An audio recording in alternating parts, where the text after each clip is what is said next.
Hello, and welcome back to another edition of Penn State Sports Night. I'm your host, Madison Miller, alongside Austin Groft and Gershman. Tonight, we'll be taking a look at Week 6 of college football and giving a preview into some of the marquee matchups heading into the weekend. Austin, the Red River Showdown between Texas and Oklahoma went down this past weekend, featuring two Heisman contenders, Spencer Rattler and Sam Ehlinger. Who had the better performance in this game?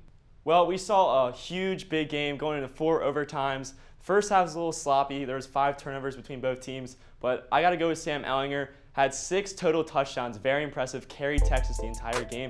Oklahoma had the better team, better overall roster, which is why they won this game. Sam Ehlinger, Mr. Broad Shoulders, as Gus Johnson said himself, reminds me of a good, healthy 2017 version of Carson Wentz. Quarterback is able to move on the run, scored 4 rushing touchdowns himself. Sam Ehlinger, more like Mr. Texas offense. He was that entire team. The offensive line, though, did not make it easy for him, getting sacked 6 times. That's why he had to move out of the pocket so much. I agree with you. Sam Ehlinger did have the better performance, but he can't be on the move so much. Coming off of a heartbreaking loss to Texas A&M, how does Florida build from this loss to make a run towards the college football playoffs? I have to say, this was without a doubt the biggest win in Jimbo Fisher's career at Texas A&M. His first top 5 win, Florida being number 4 when they did beat him this past week. Florida's defense is not the best in the SEC, to say the least, and the biggest factor, without a doubt in this past game, was the crowd. I mean, you could see it back here in the graphic. The crowd there, for the SEC to have 25% of their crowd, it made an impact on this game. So what Florida needs to do is they have to adjust to playing with the crowd, and they have to shore up their defense. Yeah, I agree with everything you said there, Zach. That was a huge upset for this week.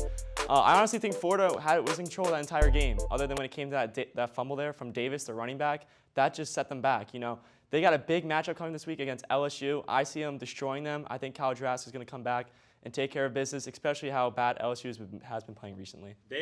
Florida has nothing to worry about this coming week. LSU has done nothing. 1-2 record as the defending champions. Pathetic. Florida, easy win. What does the Clemson offense gain from star running back Travis Etienne? And do you think any team can take down Clemson? Etienne does everything you can ask a running back to do. 2 touchdowns, 150 rushing yards. Can't ask for anything more. Trevor Lawrence is also a beast. Like, this Clemson offense is unreal.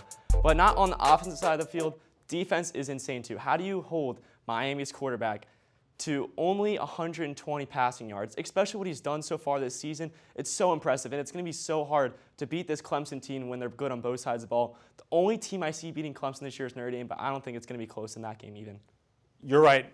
Notre Dame is now in the ACC for this coming year. That's one of their only competitions for Clemson. They're their only competitor until they do make it to the college football playoffs, because they will make it to the college football playoffs.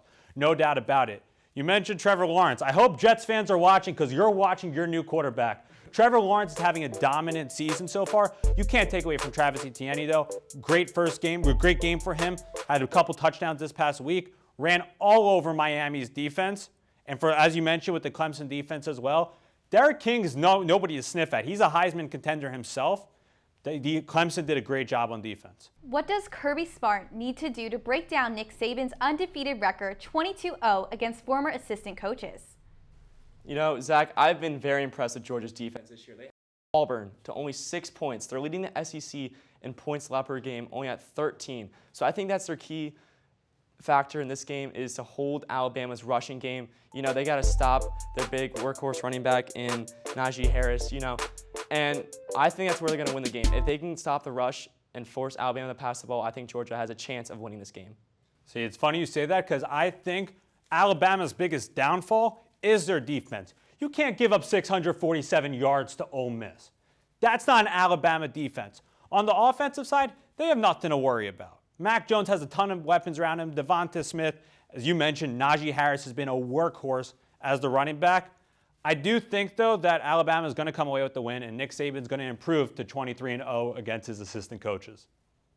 Thank you for tuning in to this edition of Penn State Sports Night. For Austin Groft and Gershman, I'm Madison Miller.